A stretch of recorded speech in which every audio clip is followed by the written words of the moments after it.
Howdy folks, and welcome back to World of Warships with Rear Admiral Jingles. This episode, sponsored by those terribly nice chaps and chapesses over at Audible. Right now, for a limited time, you can save 46% on your first 4 months of Audible. That is only $7.95 a month. Go on, give yourself the gift of listening. For more, go to audible.com/jingles or text jingles to 500 500. As for my usual recommendation of what you could treat yourself to with your first Audible monthly free credit, well, I did go and see the Denis Villeneuve version of Dune a week or so ago, and it is absolutely glorious. As is, strangely enough, the audiobook adaptation. Instead of the usual audiobook treatment where one person reads the book to you, they've actually assembled a huge cast to portray the characters, as well as music and background sound effects. It really is just an amazing example of what you can do with an audiobook. And it's a timeless science fiction classic as well, which doesn't hurt.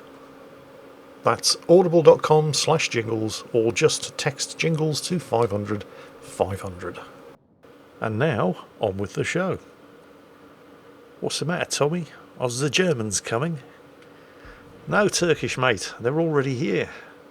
That is Crazy Mark 13 in the brand new, all singing, all dancing, Tier 7 German battleship, the Prinz Heinrich. It's a direct development of the Mackensen at Tier 6, and it features almost exactly the same guns as the Bayern. Hang on a minute. You said this was Tier 7. Yep, that's right. But the Bayern's Tier 6. Yep, that's also right. And it's got the same guns as the Bayern? Yeah, pretty much. And you don't see a problem with that? Well, yes and no. They're almost exactly the same guns as the Bayern. They're 15-inch guns, just like the Bayern.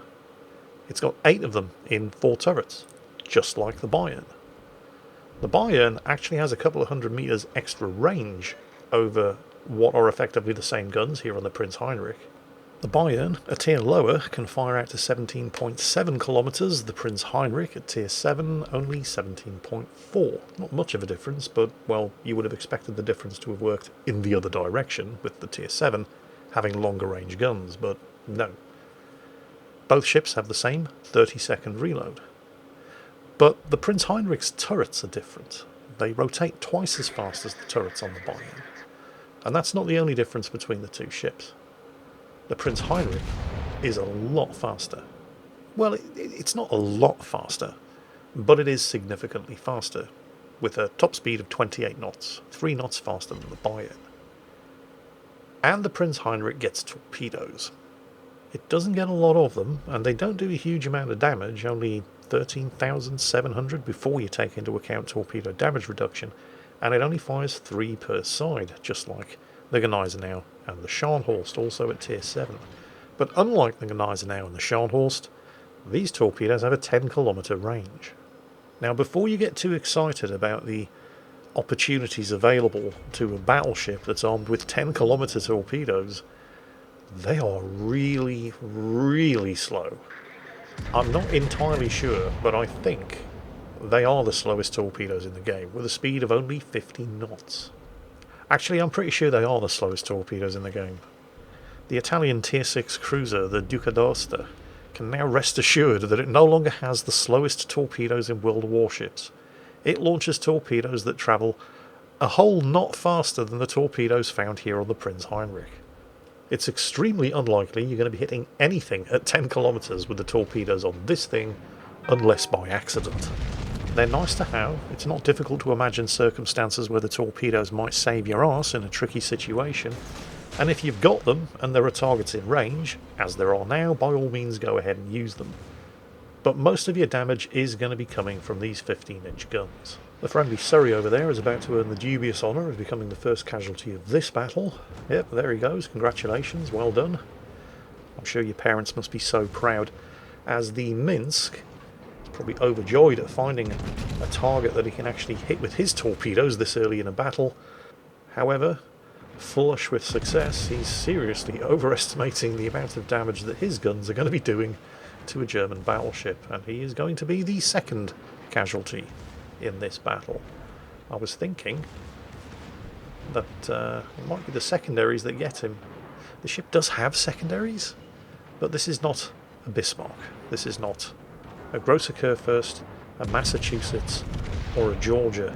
Hell, it's not even a Scharnhorst or a Gneisenau.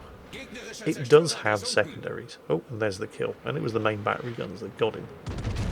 You kind of have to dial back your expectations a little if you think this thing is a secondary brawler, because it really isn't. I mean, you have to dial back your expectations if you think the Scharnhorst and the Gneisenau are secondary brawlers. I mean, they kind of can be. A secondary build on the Scharnhorst, for example, is certainly fun, and you can sort of make it effective despite the limited range of German Tier 7 battleship secondary guns, because you've got the torpedoes to back them up. And the Heinrich has the torpedoes to back them up. But the Heinrich's problem is that half of its secondaries are only 88mm guns. Now that's fine on a Tiger tank, but it ain't no good on a battleship, because 88mm guns can't penetrate anything. Oh, hang on, that King George V is in all kinds of trouble. He saw the first set of torpedoes too late, turned to try to avoid them anyway, failed, and the turn just made him a sitting duck for these 15-inch guns, and even if the guns had missed, the second set of torpedoes were definitely going to kill him too. So that was rather nice, Crazy Mark's second kill.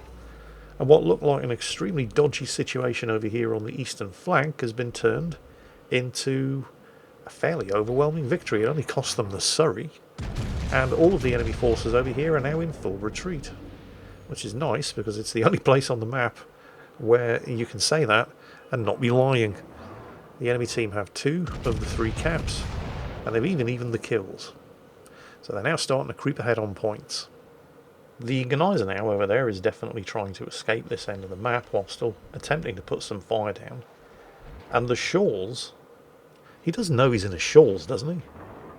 The Shchors is the most Tier 5 of all of the Tier 7 cruisers. It's got great guns, very good high explosive DPM, very good range, reasonable rate of fire.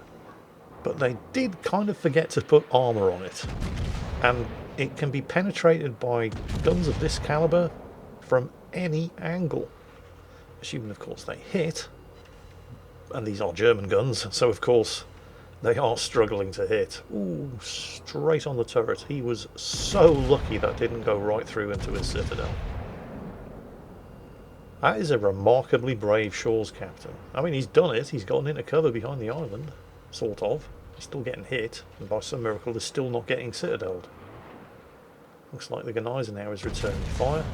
And the Shchors, you know what? Hats off to the captain of the Shchors. He's managed to get himself into a position where he's reasonably safe from return fire and able to lob shots over the... No, Shchors, what are you doing? Okay, it is just a very... Oh, he's slowed down. Don't... Wow. Why is he not dead? This I don't understand. Maybe the Gadjamata is going to finish him off. Because the Shchors doesn't get radar. The Soviet cruisers don't start getting radar until Tier 8. So the Gneisenau again. The Shchors has not only managed to get away with it, the enemy team have sunk a further 2 ships. They're now nearly 200 points ahead. And that ballsy manoeuvre from the Shchors has put him slap bang in the middle of Capture Circle Charlie, so the team don't even have a single cap to their name anymore. You got to hand it to the Shchors. I mean, that was an incredibly risky move in that ship with a 15-inch gun-armed battleship shooting at you. If I'd tried to pull that off, I would have been citadeled and killed before I'd made it to the first island. Never mind cross the gap and made it to the second. But he did it. Well done. The Shchors' problem now, of course, is that he needs to flip that cap and then get the hell out of there alive. Because he's not going to get any help from the Gneisenau, and he can do that by just sailing straight west and keeping the island between himself and... oh no, and it was all going so well. Oh well, never mind. He could have done it as well.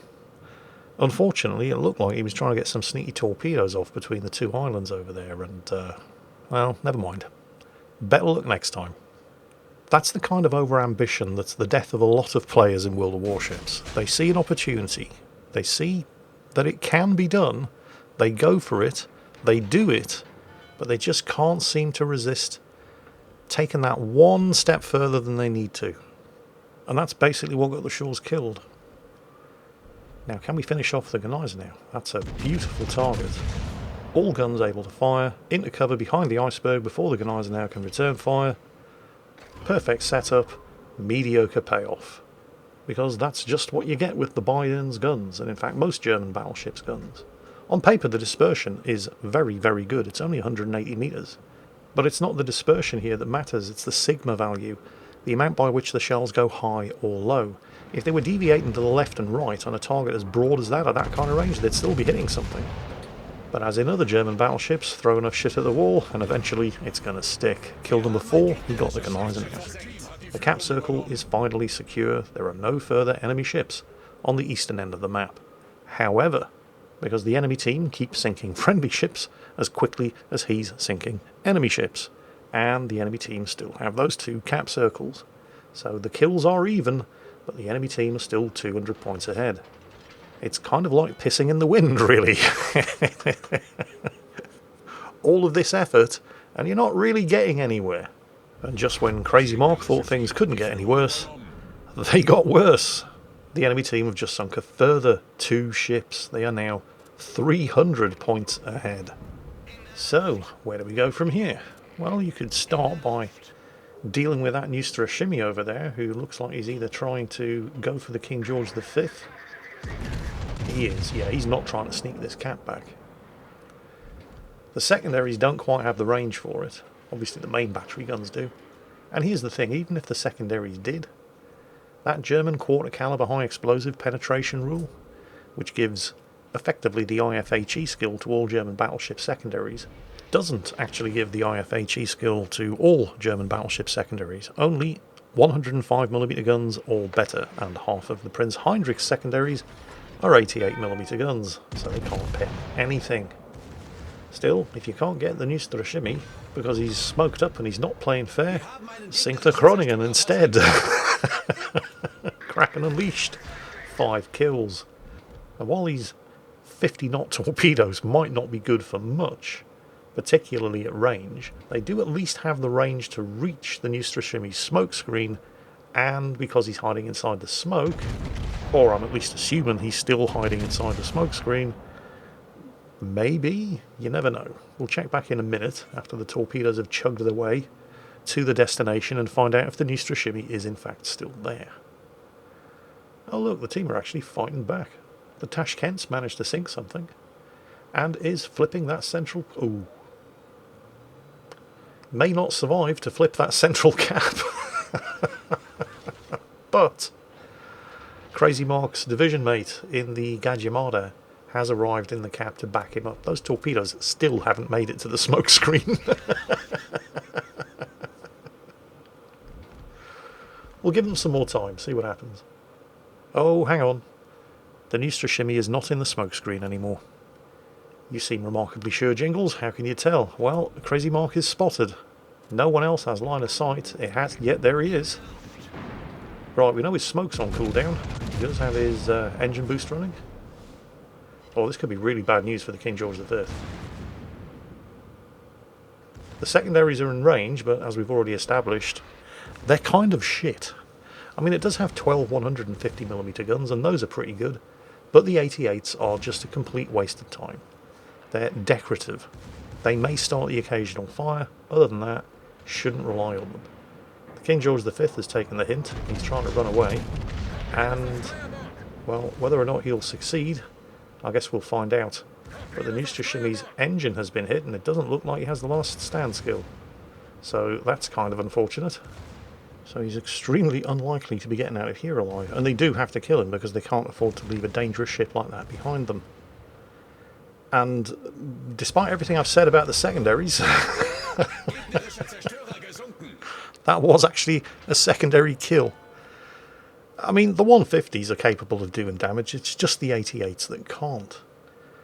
Once again, of course, Crazy Mark is just playing catch-up every time. He sinks something, the enemy team sinks something back. Every time the team flips a cap, somebody on the enemy team flips it back. The Tashkent's been killed, the Gajimada's been forced out of that central cap, the enemy team are taking it back. 4 against 4, enemy team still 300 points ahead. Hopefully, however, now that Crazy Mark has finally dealt with the last enemy ship on the eastern flank, he can get stuck into the remaining 4 enemy ships before they lose any further teammates or cap circles. Now, this is of course a tier 9 battle. That's not something that I actually pointed out, but it should have been fairly obvious. The Neustrashimi is a tier 9 destroyer, and while the Zara and the Nelson over there are both tier 7s, the Seattle and the Jean Bart are very definitely not. The Seattle, tier 9 cruiser. Jean Bart, tier 9 battleship. The Zara doesn't want to get hit by 15-inch guns, has used his high-speed smoke, and if he wants to stay hidden he's going to have to stop shooting, so fingers crossed. Now Crazy Mark may be crazy, but he's not bloody stupid. He is not going to sail through that gap right into the middle of all 4 remaining enemy ships. This is the dangerous moment, of course. He's trying to keep the island between himself and the Jean Bart, because he doesn't want to fight all 4 of them at the same time. The Zara is shooting and wasting his exhaust smoke, so that's good. Looks like we spotted some Zara torpedoes there at the last second as well. There they are, aimed down the gap that Crazy Mark had absolutely no intention of sailing down.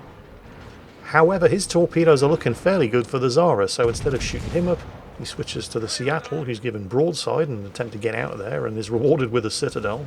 The Gadjimada back there is doing a torpedo run with its deep water torpedoes on the Nelson behind the island. Crazy Mark's torpedoes found and sank the Zara. The Seattle is desperately trying to get out of there, but Crazy Mark's rear turrets have reloaded. Unfortunately, German accuracy. The front turret's about to reload. Can he get them off in time? He can. The Jean Bart, unable to get a line of sight on Crazy Mark, has been taking out his frustrations on the King George V. Yep, same old, same old. Every time Crazy Mark puts the team ahead, the enemy team pull back the kills. And of course they still have 2 of the cap circles. They are 400 points ahead. The Seattle gets away. But the Nelson is now vulnerable. Shots out at the Nelson. German battleship accuracy strikes yet again. Tries again with 4 shots from the front turrets. Come on. Oh, the Nelson's turning. It was a hit, and it's the high caliber award, but it wasn't enough. Can he hit him with the rear turrets? Come on. Shots out. 4 shots. Nelson's disappeared. 1 shot clips the mountain. Will the other 3 shots? Yes, they did. Kill number 8. Now would be the moment when somebody on the enemy team follows that up with a kill of their own.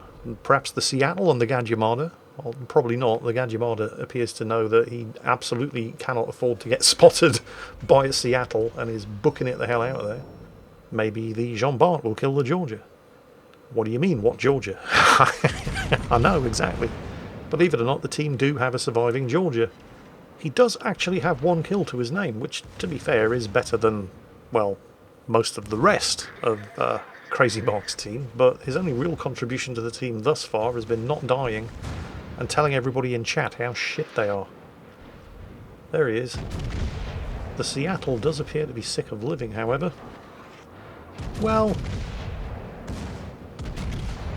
I mean, he's angled well. 15-inch guns can't overmatch his bows. But he is in range of these 150mm guns. Looks like the George is firing across the map of the Jean Bart. Is this going to be kill number 9? I think this is going to be kill number 9, and the Jean Bart is firing back across the map of the Georgia. There it is, kill number 9. 1 enemy ship left. No one's spamming high explosive at him anymore, so he's used the damage control. He does not have a lot of health left. Then again, he's got more health than the Gadjimada, who very wisely decided that the best thing he could do is head over to Cap Circle Alpha and claim it for the team. And with the Georgia, whether through luck or judgment, slipping into Cap Circle Bravo in hot pursuit of the Jean Bart over there, the enemy team no longer have any points coming in. There's only a minute left though. And the Jean Bart is still 220 points ahead, so they do have to kill him to win. Although that doesn't seem too difficult at this point. It's just a question of who's going to get him. The Georgia? Man, look at that dispersion. That was absolutely horrible. I love the passive-aggressive comment in chat, by the way. I don't know if you saw it. The Georgia, who was shit-talking everybody earlier, is now saying, oh, good comeback. And somebody else on the team is saying, yeah, we only need that Prince Heinrich to kill 1 more to win. And guess what? He's going to get his wish. 10 kills. Akazuki, do you think if it had just been him, the Georgia, and the Tashkent, he would have still won this? Akazuki thinks so, and Akazuki's never wrong. No post-battle results screen supplied, unfortunately. Well, fortunately, because you know what that means, don't you, Akazuki? Yes? That's right, at no extra charge to you, you get to enjoy one of my world-famous hand-drawn post-battle results screens. It's okay, you don't have to thank me. The look on your face is all the thanks that I need. And that's it for today. I hope you enjoyed it. It's goodbye from me, and it's goodbye from Akazuki. Alright, now she's quiet. Take care, folks.